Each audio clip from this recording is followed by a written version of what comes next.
नमस्कार डॉक्टर साहब, स्वागत है आपका।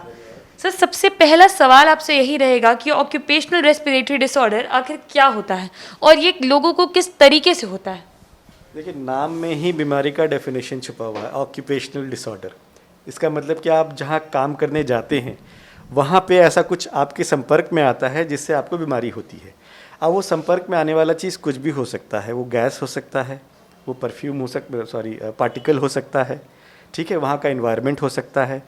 तो अगर आपको कोई भी ऐसे, जैसे अब आप कंक्रीट के उसमें काम करते हैं तो आपको धूल मिट्टी आएगा, कंक्रीट का मिट्टी आएगा, तो आपको उससे एक्सपोजर होता है। आप अगर खाने के जगह पे काम करते हैं तो मॉइस्चर होता है, मोल्ड्स होते हैं, जिसे फंगस होते हैं, उसका एक्सपोजर होता है। तो आप कोई ऐसी जगह जहाँ केमिकल यूज़ होता है तो वहाँ आपको केमिकल के फ्यूम्स आते हैं। तो ये सारी चीज़ें आपके लंग्स पे अफेक्ट कर सकते हैं और आपको आगे जाके दिक्कत कर सकते हैं।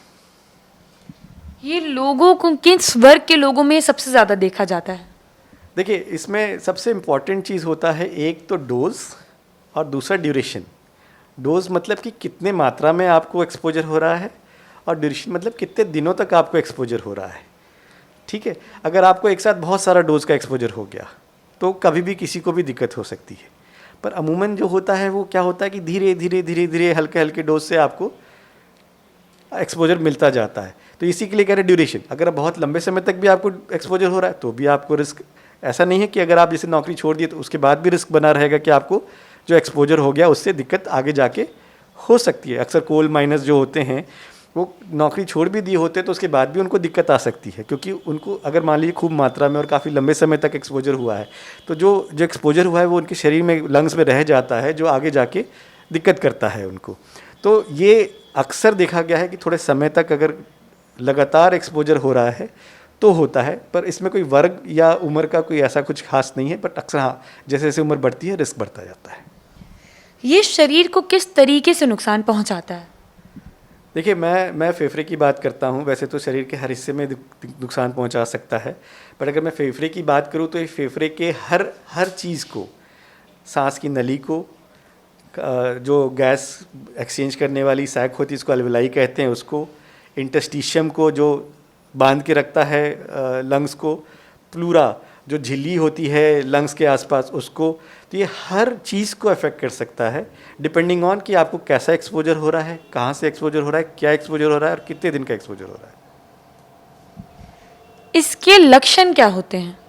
देखिए, मुख्य लक्षण तो यही, खांसी होना, सांस की दिक्कत होनी, दो मुख्य लक्षण हैं।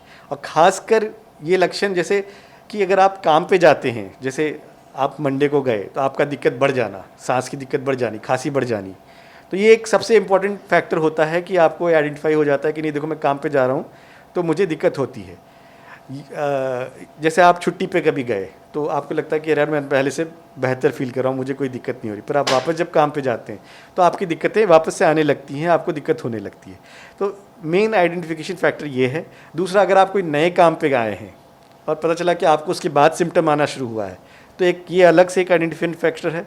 इसी के लिए अगर हम किसी को ऑक्यूपेशनल डिजीज़ सोच रहे होते हैं तो हमारे लिए सबसे इंपॉर्टेंट होता है कि उसके ऑक्यूपेशन की डिटेल हिस्ट्री लेना, उसको क्या क्या एक्सपोजर हो रहा है, कैसे एक्सपोजर हो रहा है, ये सब की बातें हमें जाननी पड़ती हैं।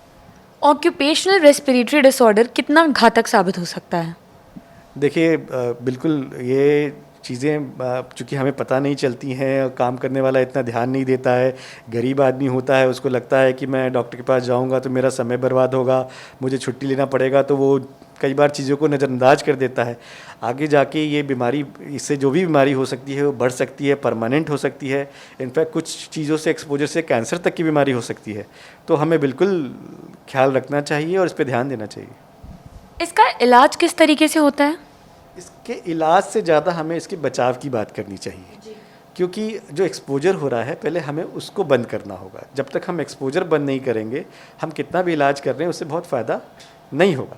तो सबसे पहला तो ये है कि आप अगर काम बदल सकते हैं तो काम बदल लीजिए, जो अक्सर प्रैक्टिकल नहीं है कि आप काम बदल पाएँ। तो आपको ये देखना पड़ेगा कि अपने काम के इन्वायरमेंट में आप क्या क्या तब्दीलियाँ ला सकते हैं। कि एक तो वेंटिलेशन इम्प्रूव कीजिए, जहाँ पार्टिकल्स ज़्यादा उड़ते हैं वहाँ पे आप मॉइस्चर, मतलब ड्रिलिंग करते हैं तो पानी का इस्तेमाल कीजिए ताकि आपको वो एक्सपोजर कम हो जाए। पर्सनल प्रोटेक्टिव इक्विपमेंट पहनिए, मास्क पहनिए, नॉर्मल मास्क पहनिए, या पूरे अगर आपको परफ्यूम का है तो रेस्पिरेटर आते हैं जो आपको इस परफ्यूम नहीं, केमिकल ले सकता है, तो रेस्पिरेटर आते हैं जिससे आप केमिकल तक को अपने सांस में जाने से बचा सकते हैं, तो उसका इस्तेमाल कीजिए।